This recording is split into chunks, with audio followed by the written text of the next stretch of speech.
Good morning everybody. मैं प्रकृति द्विवेदी आपका स्वागत करती हूँ सत्यादि शर्मा क्लासेस के यूट्यूब चैनल पे। डेली करंट का जो हमारा सेशन चल रहा है वो कुछ दिनों से रुका हुआ था। जैसा कि मैंने आपको बताया था कि शादियों का सीजन चल रहा है, उसकी वजह से रेगुलरिटी नहीं हो पा रही थी। अब लेकिन शादियों का सीजन ख़त्म हो गया है, सारी शादियाँ हो गई हैं, तो अब जो लेक्चर्स रहेंगे वो डेली अपलोड रहेंगे। और दूसरी बात, ये क्लास जो है वो लाइव नहीं रहती है, लेकिन अब मैं इसको जल्दी ही लाइव स्टार्ट करूँगी, तो आप लोग भी बिल्कुल प्रिपेयर रहें। मॉर्निंग में ही मोस्टली करूँगी स्टार्ट, तो प्रिपेयर रहना और जो अवगत नहीं है इस बात से उनको भी अवगत करा देना। चलिए शुरुआत करते हैं हमारे फर्स्ट क्वेश्चन के साथ। फर्स्ट क्वेश्चन है आपका, भारत कौशल रिपोर्ट 2022 में कौन सा राज्य प्रथम स्थान पे है? कौशल रिपोर्ट में आपसे पूछ रहे हैं कि कौन सा जो भारतीय राज्य है वो टॉप पे रहा है। तो ये रहा है कौन? महाराष्ट्र रहा है इसमें टॉप पे। ये भारतीय कौशल रिपोर्ट एक्चुअली होती क्या है कि इसको जारी कौन करता है? अगर सबसे पहले मैं बात करूं, कई बार क्या होता है कि आपके जो क्वेश्चंस पूछ लेते हैं, रैंकिंग ना पूछ के ये पूछ लेते हैं कि इस लिस्ट को जारी कौन करता है, तो इसीलिए इसको जारी कौन करता है? वीवॉक्स। वीवॉक्स द्वारा जारी कौशल रिपोर्ट 2022 के 9वें संस्करण। कौन सा 9वां संस्करण था? वीवॉक्स इसको जारी करता है, जिसमें महाराष्ट्र जो है वो शीर्ष पर रहा है।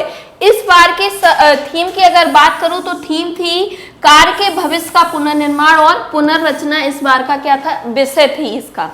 इंडिया स्किल्स रिपोर्ट बढ़ते भारत में प्रतिभा की मांग और आपूर्ति से मेल खाने के लिए काम, शिक्षा और कौशल के लिए भविष्य के बारे में एक पूर्ण रिपोर्ट है। पूरी रिपोर्ट बताई जाती है कि इसमें क्या शिक्षा, क्या रोजगार, इस तरह की पूरी रिपोर्ट जारी की जाती है वीवॉक्स द्वारा, जिसमें जो महाराष्ट्र है वो टॉप पर रहा है। और अगर मैं आगे बात करती हूँ नेक्स्ट के महाराष्ट्र, कर्नाटक और तमिलनाडु। महाराष्ट्र, कर्नाटक और तमिलनाडु में याद रखना कि नौकरी की मांग सबसे ज्यादा है।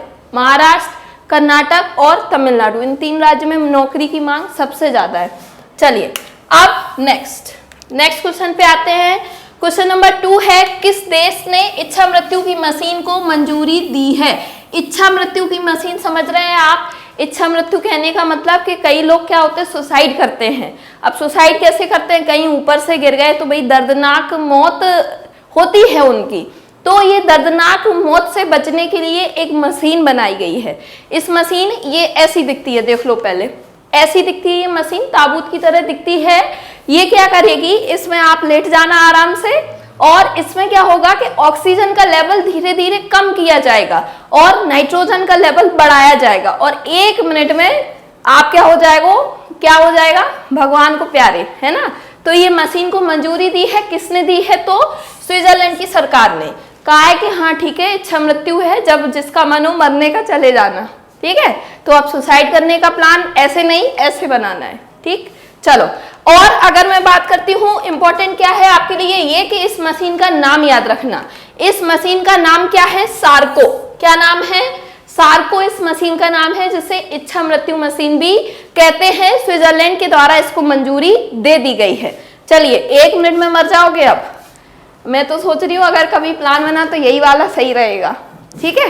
किसी का भी प्लान बने उसको सजेस्ट कर देना कि भाई पहली बात तो सुसाइड करना सबसे बड़ा महापाप है, और दूसरी बात भैया इच्छा मृत्यु ऐसी होती है, इच्छा मृत्यु कहने का मतलब ये नहीं कि आप सुसाइड कर लो। ऐसा होता है कि कभी कभी क्या होता है कि व्यक्ति बीमार हो जाता है तो वो बीच का रह जाता है, ना तो वो मरता है ना वो जी पाता है। मोस्टली उनके लिए ये मशीन है कि भाई 1 मिनट में क्या हो कि आप अपने दर्द से भी मुक्त हो जाओ और इस जिंदगी से भी। चलिए नेक्स्ट क्वेश्चन नंबर 3 है, हाल ही में किसे 31वें व्यास सम्मान से सम्मानित किया गया है? व्यास सम्मान क्या होता है कि व्यास सम्मान में हिंदी के लिए जो उत्कृष्ट कृतियां होती हैं उसके लिए ये सम्मान दिया जाता है, व्यास सम्मान। व्यास सम्मान और सरस्वती सम्मान, कौन कौन सा? एक तो व्यास सम्मान और दूसरा सरस्वती सम्मान। दोनों याद रखना, आप के बिरला फाउंडेशन द्वारा दिया जाता है। क्या? व्यास सम्मान और सरस्वती सम्मान। कब से शुरुआत हुई थी? तो 1992 से हुई थी। कब से हुई थी? 1992 से इसकी शुरुआत हुई थी। व्यास और सरस्वती सम्मान के बिरला फाउंडेशन द्वारा दिया जाता है। अभी अगर मैं बात करती हूँ कि अभी किसको दिया गया, तो ये दिया गया है असगर बजाहत को। कौन को? असगर बजाहत को अभी 31वें व्यास सम्मान से सम्मानित किया गया है। ये आपके जो सामने दिख रहे हैं, ये कौन है? असगर बजाहत। अभी मैंने आपको बताया कि हिंदी की उत्कृष्ट कृति के लिए दिया जाता है, तो इनको कौन सी कृति के लिए दिया गया? तो इनको दिया गया महाबली। महाबली नाटक जो इनने बुक लिखी थी, इसको, इस बुक की वजह से इनको क्या दिया गया? व्यास सम्मान दिया गया है। और मैं बात करती हूँ, आपके लिए इंपॉर्टेंट कुछ सम्मान हो जाते हैं, जैसे अभी बताया व्यास सम्मान, सरस्वती सम्मान और ज्ञानपीठ पुरस्कार। तो याद रखना कि ज्ञानपीठ पुरस्कार मिला है अभी दामोदर नाउजो को 2021 के लिए। कितने? 2021 के लिए इनको मिला है, और नीलमणि फुकन को मिला है 2020 के लिए। तो याद रखना, ठीक है। और ये कौन है? इनको मिला है व्यास सम्मान, असगर बजाहत। चलिए नेक्स्ट, ये भी याद रखना कि किस कृति के लिए मिला है, तो महाबली। चलिए अब इसमें मिलता क्या है व्यास सम्मान में? तो इसमें मिलता है आपको 4 लाख रुपए। कितने?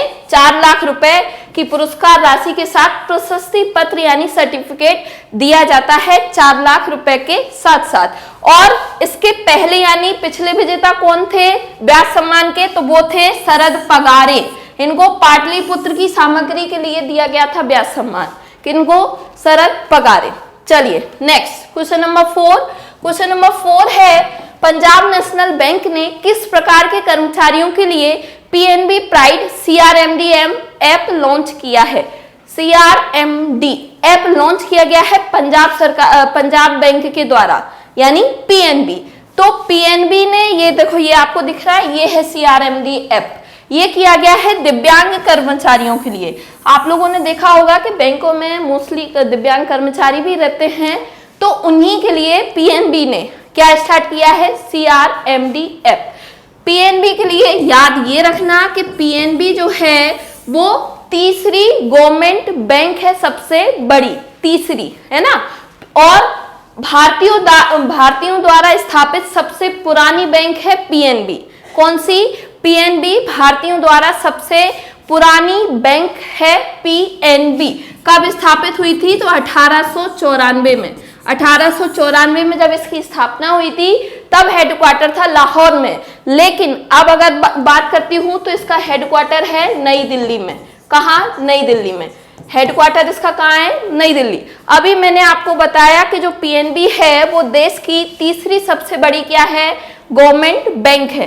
तो पहले और दूसरे पे कौन है? तो पहले पे आपको पता होगा, आई होप, क्या? एसबीआई। पहले पे कौन है? एसबीआई है।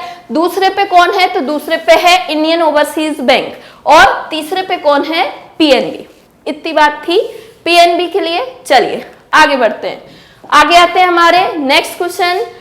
क्वेश्चन नंबर 3 है, ISO 13113 2021 सर्टिफिकेट प्राप्त करने वाला दुनिया का पहला संगठन कौन बना है? पहला संगठन, यहाँ फिर से बात आई पहले की, तो पहला जो संगठन बना है वो कौन बना है? Apollo telehealth. अपोलो टेलीहेल्थ जो है वो ISO क्या होता है? ISO होता है इंटरनेशनल स्टैंडर्ड ऑर्गेनाइजेशन। इसमें क्या होता है? स्टैंडर्ड पे बात की जाती है, मानक पे बात की जाती है।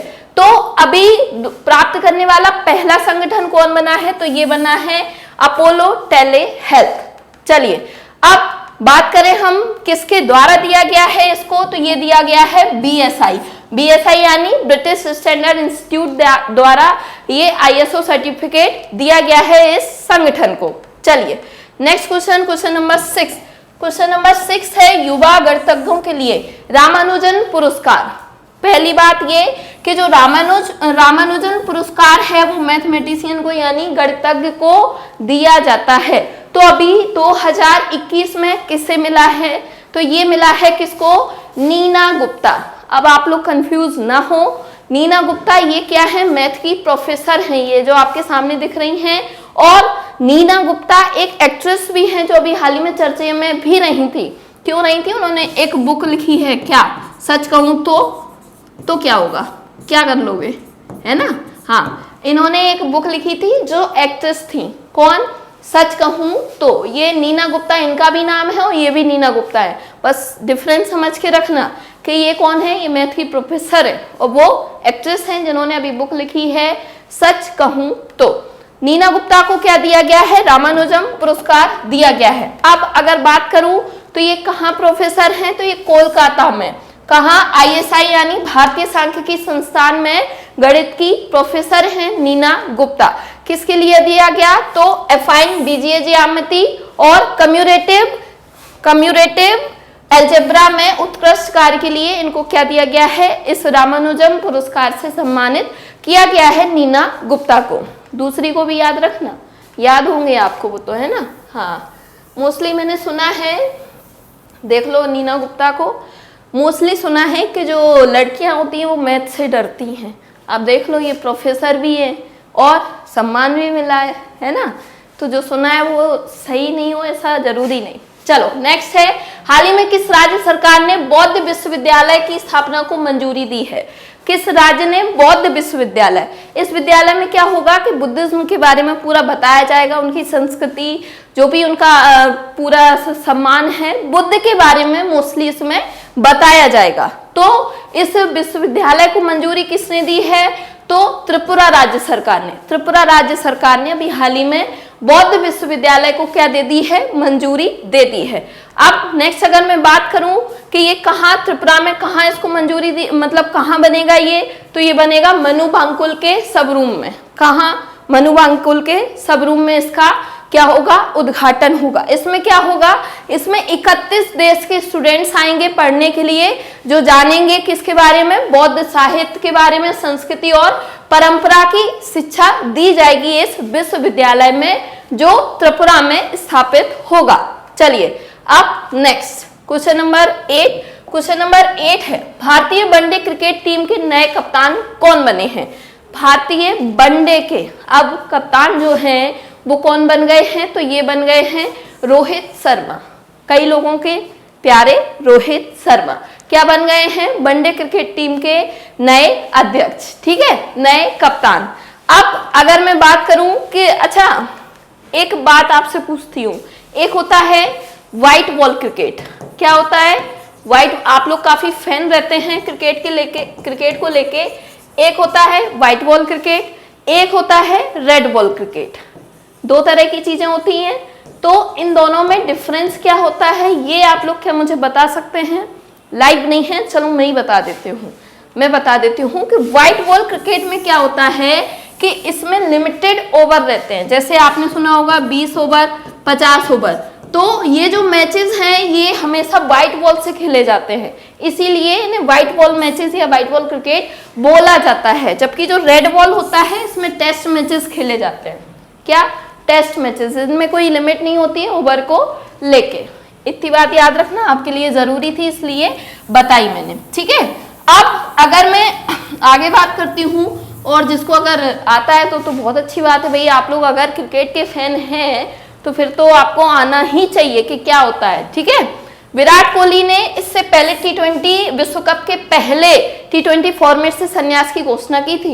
इससे पहले मतलब T20 में विराट कोहली के लिए बोला गया था कप्तान बनने के लिए, लेकिन उससे पहले ही उनने क्या कर दी थी, संन्यास की घोषणा। किसने, विराट कोहली ने। चलो अब रोहित शर्मा अब क्या है, व्हाइट बॉल क्रिकेट, ये देखो आ गया व्हाइट बॉल क्रिकेट, है ना, के भारतीय टीम के कप्तान होंगे कौन, रोहित शर्मा। चलिए नेक्स्ट क्वेश्चन नंबर 9, हाल ही में हाउस ऑफ लॉन्डर्स में 21वीं सेंचुरी आइकन अवार्ड किसने जीता है। तो ये किसने जीता है, ये जीता है अमित गोयनका ने। अमित गोयनका ने क्या जीता है, 21वीं सेंचुरी आइकन अवार्ड। इनको ये अवार्ड किसने दिया है, तो ये दिया है पारुल गोयल ने। पारुल गोयल ने इनको ये अवार्ड दिया है। अब आप सोच रहे होंगे कि पारुल गोयल कौन है। पहले तो ये अमित गोयनका को देख लो, कितने बढ़िया दिख रहा है, पोज देके फोटो खिंचवाई है ना, पता था इनको कि अब हमारी फोटो क्या होगी, वायरल। चलो बात करूं मैं अब इनको अवार्ड को लेके कि ये जो आपने सुना होगा ना कि आप लोग देखते होंगे जी सिनेमा, जी टीवी, जी स्माइल, देखा ना, हाँ, तो ये जो जी के चैनल्स हैं, अमित गोयनका क्या है, इसके इंडिया में अध्यक्ष बने हैं, तो इन्हीं को ये अवार्ड दिया गया है। और पारुल गोयल कौन है? तो ये यूके में, ओके में नहीं, यूके में क्या है, यूके की प्रमुख है किसकी? जी नेटवर्क की। कौन? पारुल गोयल, जिनने ये अवार्ड अमित गोयनका को दिया है। और अमित गोयनका कौन है? तो जी एंटरटेनमेंट एंटरप्राइजेस लिमिटेड यानी जील के अध्यक्ष हैं। कौन? अमित गोयनका। चलिए, जी के संस्थापक की अगर मैं बात करूं तो वो है सुभाष चंद्रा और स्थापना हुई थी 1991 में और मुख्यालय है इसका मुंबई में। चलिए नेक्स्ट क्वेश्चन नंबर 10।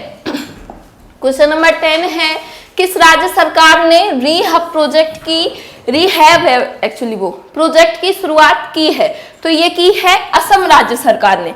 एक्चुअली ये रीहैब क्या है कि क्या हुआ है 2014 से लेके 2019 तक अगर मैं बात करती हूँ तो असम में कम से कम हम हाथियों के हमलों के कारण 332 लोगों की क्या हुई थी? मौत हुई थी। कहाँ? असम में 2014 से 2019 पे।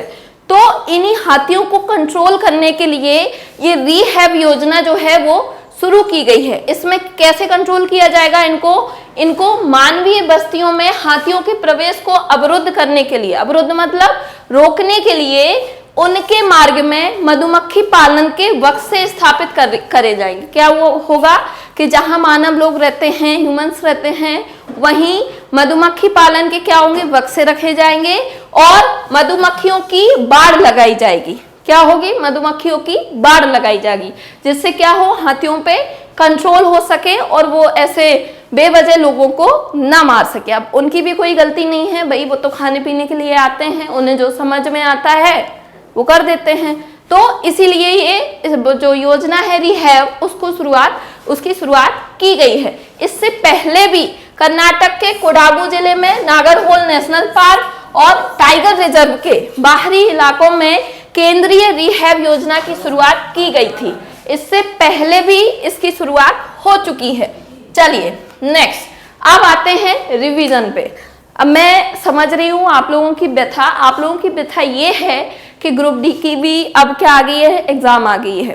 तो आप लोग क्या हो रहे हैं? काफी विचलित हो रहे हैं। तो मैं जितना आपके लिए कर सकती हूँ मैं वो कर रही हूँ। मैंने लास्ट में जो आपसे क्वेश्चंस पूछती हूँ 2 क्वेश्चंस वो अलग रहेंगे और आपके लिए मैंने 5 क्वेश्चंस और रखे हैं। वो क्वेश्चन है ये जो आपकी लास्ट जो ग्रुप डी की एग्जाम हुई थी उसमें पूछे गए हैं। तो आप लोग पेशेंस रखें और बाकी अगर होगा तो मैं कुछ अच्छा वीडियो या कोई अच्छा शुरू करूंगी। आप लोग घबराए नहीं। आप लोगों का जब एग्जाम आता है तो उससे ज्यादा चिंताएं टीचर्स को रहती हैं, क्योंकि आप लोग सफल होंगे तो क्या होगा? एक टीचर सफल होता है कि नहीं? हाँ, क्रेडिट जाता है कि नहीं कि अरे सर ने मुझे पढ़ाया, अरे मैडम ने पढ़ाया था। तो वो फीलिंग ना वर्ल्ड की बेस्ट फीलिंग होती है। इसीलिए मैं जितना कर सकती हूँ वो कर रही हूँ। आपको मैंने अभी क्वेश्चंस में बताऊंगी तो वो क्वेश्चंस आपको क्या करना है? सॉल्व करना है। और उनमें जिसमें मुझे जरूरत लगी उनमें ऑप्शंस भी रखे हैं और नंबर ऑफ क्वेश्चंस हो सकेगा तो और भी बढ़ा दूंगी। अभी 5 ही है बट बढ़ा दूंगी। लेकिन आप लोगों को कोई कामचोरी नहीं देनी है। जब मैं इतना सीरियस हूँ तो आप लोगों को भी सीरियस होना पड़ेगा। और सीरियस कैसे होगे कि जो क्वेश्चंस पूछ रही हूँ उनके प्रॉपर वे में आंसर देना पड़ेगा। नहीं तो 2 साल से आप वैसे ही खचुर रहे हो, आगे भी चलते रहोगे, है ना? कुछ नहीं होने वाला। पढ़ने वाले लोग अलग ही दिखते हैं। चलिए, अब भारत कौशल रिपोर्ट 2022 में कौन सा राज्य प्रथम पे रहा है? पहले मैं जब जैसे ही क्वेश्चन निकालती हूँ आप आंसर मन में सोचा करो। क्या इसमें अगर ग्रुप डी में आपको याद हो तो जीएस आने वाली है आपके 25 नंबर। जीए जो है वो 20 नंबर का आने वाला है ना? 20 क्वेश्चन रहेंगे। तो समझ रहे हो ना कि अच्छा का भला क्या इसका वेटेज है, तो हल्के में नहीं लेना है। चलो, और नेक्स्ट, किस देश ने इच्छा मृत्यु की मशीन को मंजूरी दी है? तो स्विट्जरलैंड की। किसने? स्विट्जरलैंड। नेक्स्ट, हाल ही में किसे 31वें व्यास सम्मान से सम्मानित किया गया है? तो किया गया है महाबली के प्रवर्तक असगर बजाहत को 31वें व्यास सम्मान से सम्मानित किया गया है। पीएनबी ने किस प्रकार के कर्मचारियों के लिए PNB pride CRMD app launch किया है? तो ये किया है दिव्यांग कर्मचारियों के लिए। जो दिव्यांग हैं उनके लिए ये ऐप लॉन्च किया गया है। ISO 13131 2021 सर्टिफिकेट प्राप्त करने वाला दुनिया का पहला संगठन, तो वो कौन बना है? Apollo telehealth. इसको भी ध्यान में रखना है। देखो, क्वेश्चंस आपके वही लेती हूँ मैं जो आपके लिए जरूरी है। फालतू क्वेश्चंस लेने से कोई मतलब नहीं है। तो स्किप एक भी नहीं करना है। ऐसा नहीं है कि मैंने अगर इसको बोल दिया ये इंपॉर्टेंट है तो बाकी इंपॉर्टेंट नहीं है, ऐसा कुछ नहीं है ना। चलो, युवा गणतज्ञों के लिए रामानुजन, तो ये किसको दिया गया है? नीना गुप्ता।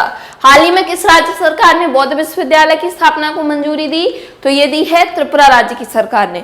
भारतीय वनडे क्रिकेट टीम के नए कप्तान, तो ये कौन बने हैं? ये बने हैं रोहित शर्मा। हाल ही में हाउस ऑफ लॉन्डर्स में 21वीं सेंचुरी आइकन अवार्ड किसने जीता है? तो अमित गोयनका ने, जो झील के क्या हैं?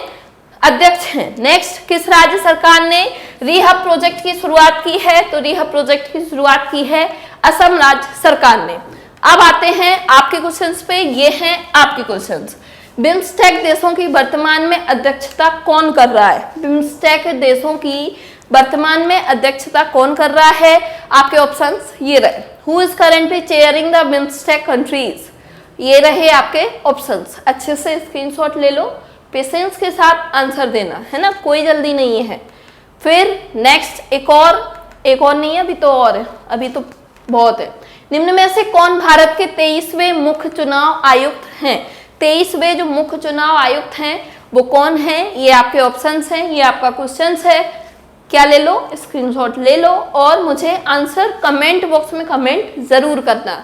आप लोगों को देखो, मैं डेली ये नहीं बोलूंगी कि आपको ज़्यादा से ज़्यादा लिंक को शेयर करना है ना, क्योंकि मैं जानती हूँ कि बार बार बोलने से कुछ नहीं होता है। डिपेंड आपके ऊपर करता है कि आप करना चाहते हो या नहीं। मेरे बोलने से कुछ नहीं होगा, लेकिन मैं बोल रही हूँ कि अगर वीडियो अच्छा लगता है, आपको यूजफुल लग रहा है, तो फिर मेरी मेहनत को बेकार भी नहीं जाने देना है। आपको अपलोड करना है अपने व्हाट्सएप पे, इंस्टा पे। आजकल तो लोगों की आदत है स्टेटस अपडेट करना डेली। किसी किसी का कर्तव्य होता है कि अगर एक दिन स्टेटस अपडेट नहीं करेंगे तो पता नहीं क्या ही होना है फिर। तो मैं बस यही बोल रही हूँ कि आपको सही लगे तो जरूर करें, है ना। चलिए, और मैं दिखा देती हूँ आपके क्वेश्चंस जो आरआरबी ग्रुप डी में लास्ट ईयर पूछे गए हैं। ये क्वेश्चंस हैं, विद्युत धारा किसके बराबर होती है? दो निकायों के बीच ये ब्लैंक बना हुआ है, हमेशा बराबर और विपरीत होता है, क्या होता है ये बताना है। निम्नलिखित में से कौन सा एक वेद नहीं है? आपके ऑप्शन ये रहे। फिर है, निम्नलिखित में से किस खेल में बर्डी और ईगल शब्द का उपयोग किया जाता है? ये इनमें से तो क्वेश्चंस तो मिलते ही मिलते हैं, इनको हल्के में नहीं लेना है आप, है ना। फिर नेक्स्ट है क्वेश्चन नंबर 5, ये आपके ऑप्शंस हैं। और नेक्स्ट है कि भारत में निम्नलिखित में से किसको मौत की सजा कम करने की शक्ति प्रदान है? ये तो आप लोगों को आई थिंक पता होगा कि किसको शक्ति प्रदान है। ये जो जिसको मतलब अगर मौत सजा दी जाती है, सजाए मौत, अगर उसको कोई रोक सकता है तो वो एक ही है। जो कौन है? हिंट दे सकती हूँ, दुनिया का पहला नागरिक, यानी इंडिया का पहला नागरिक। तो अब आप लोगों को आई थिंक अगर पता होगा तो इतनी हिंट ही काफी होगी। इन क्वेश्चंस के आंसर आप लोगों को कमेंट बॉक्स में जरूर कमेंट करना है। और क्या करना है? और दूसरा काम, जैसा कि मैंने आपको बताया कि वीडियो को ज्यादा से ज्यादा लाइक करना है, शेयर करना है, और क्या करना है? कमेंट बॉक्स में कमेंट जरूर करना है। जय हिंद, जय भारत।